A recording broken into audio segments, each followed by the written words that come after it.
There are few listening experiences I felt more shame and abhorrence in than my first listening of Vultures 1. Because, like, slowly becoming a Kanye fan through listening through his albums only, coming to learn the PR clusterfucks that his releases come to be firsthand, like, really had me needing to add several asterisks to this statement, Kanye music is great, every time I brought it up in a conversation.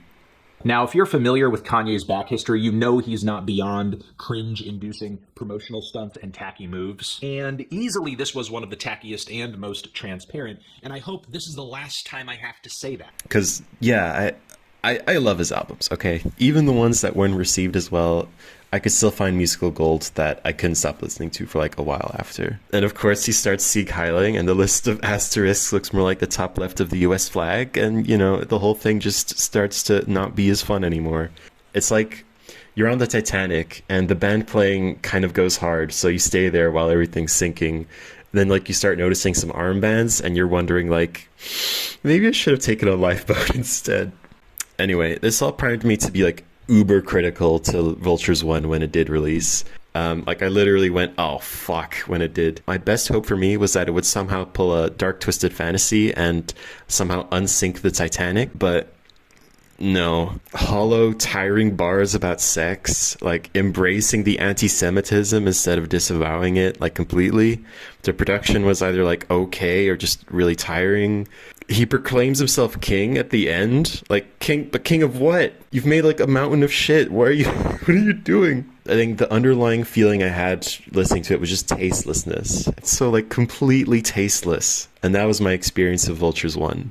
I don't know who I fucked last night. I got Alzheimer's. And now, the actual thing I want to talk about is this shitpost.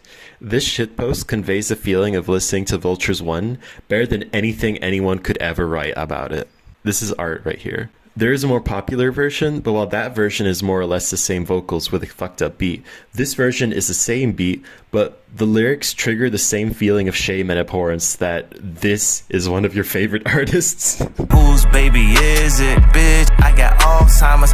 And that's basically the entire joke. It's played straight for the entire thing, and the beat flow carries it into sounding like a legitimate, uber embarrassing track for everyone involved. It feels like the amount of effort as a typical Kanye demo track, but with the certainty and the finality of like full written lyrics. Like he really sat down, thought hard about it and said, yes, this is it.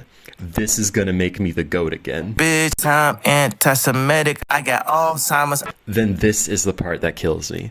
There's a beat of silence, and Ty Dolla $ign jumps in literally out of nowhere and busts down an intelligible line about Ukraine before instantly going back to Kanye and Alzheimer's. I got Alzheimer's.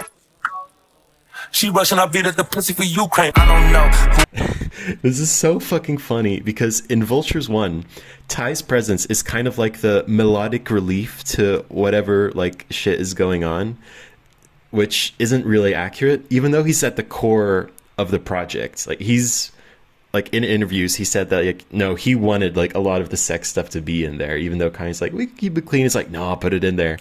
But while listening to it, he's almost like separate from all of it because of like his clean like singing voice and not as much like sex stuff. And I'm not against sex stuff, but the fact how it's dealt in Vultures anyway. So Ty is here to save the day, and he just hurriedly spits out a single line, fumbling the complex and brutal geopolitical issue of the war in Ukraine with zero grace, but with complete confidence, before Kanye goes back to fucking bitches and having Alzheimer's. It's so true to the experience of Vultures from the POV of a burned fan that it just cracks me up every time I think about it. Thanks for watching.